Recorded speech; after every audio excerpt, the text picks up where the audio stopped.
Shalom, and welcome to B'nai Noach Academy, Thoughts on the Torah. Please remember to hit the like button, to subscribe, and of course, to share this wisdom and inspiration with friends and family. When you look in the book of Exodus, chapter 14, verse 21, and over there it describes the greatest miracle of all times, perhaps, the miracle of the splitting of the sea. And it describes how Moses stretched out his hand and God, Hashem, made the east wind come, blow, and the waters split.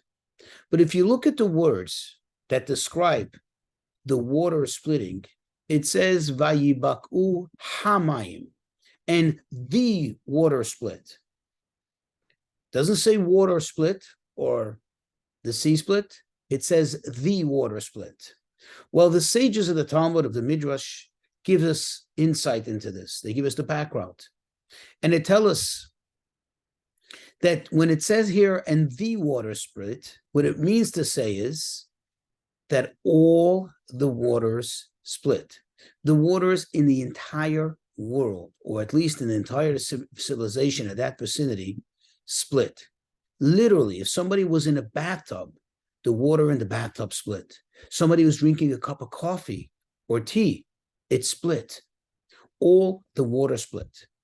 Now, at first glance, it seems obvious that the reason for this is that God wanted all of humanity, the entire world, to be aware of this great miracle taking place. The fact that the Jewish people are going through the dry land within the sea.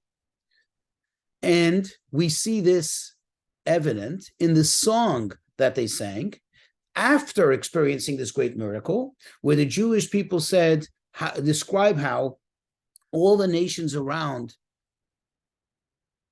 were full of fear. We're all in trepidation.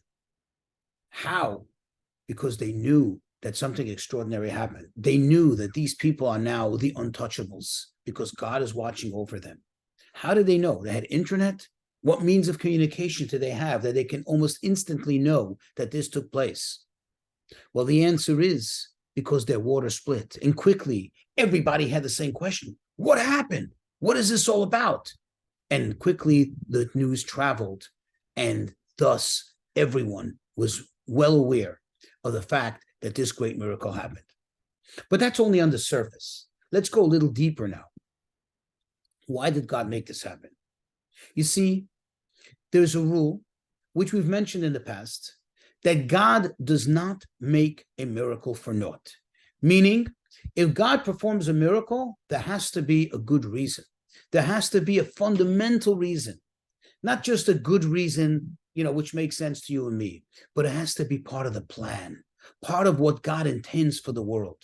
You see, because it doesn't make sense for God to override nature, because God himself is the one who set the rules of nature. So when he does so, there has to be a reason. The same reason he made nature would be the same reason that, so to speak, compels him at the moment to make that miracle, to perform that extraordinary act, to override nature.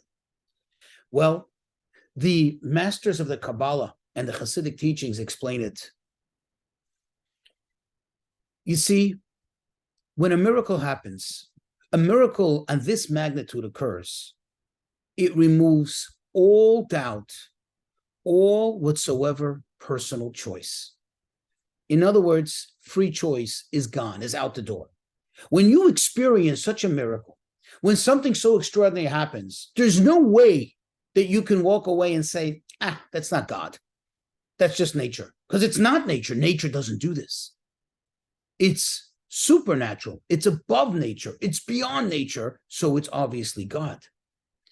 That is fantastic, but that's also dangerous because then it takes away the human's ability to choose freely. And remember, ultimately, God gave us free choice so that our recognition of God comes from us, through us, that we search for him, that we find him, and that we get close to him. But on our own volition, through our effort. So what did God do here? At the same time, God is performing this phenomenal miracle.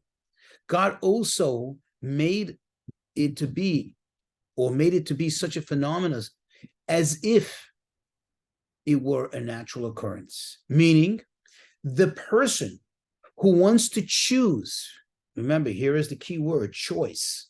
The person who for whatever reason, prefers to choose and explain it away that it's not a godly act, and in fact, it is a natural act, will also have the ability to do so. How?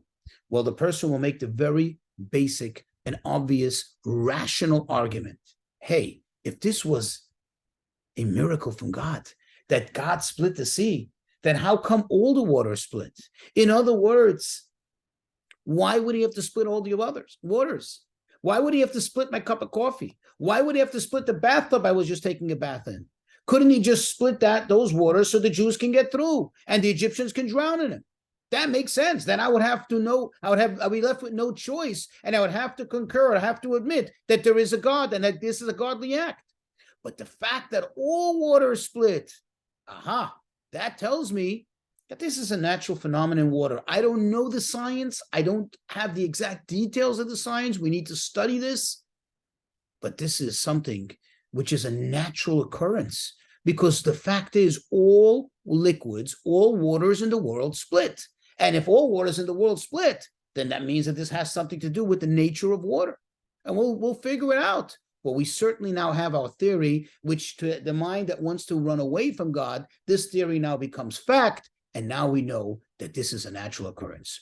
So you see that even when God performs the greatest of the miracles, he does not take away, he does not, so to speak, rob us of our need for free choice. And he makes even that possible to the mind that wants to go in that direction.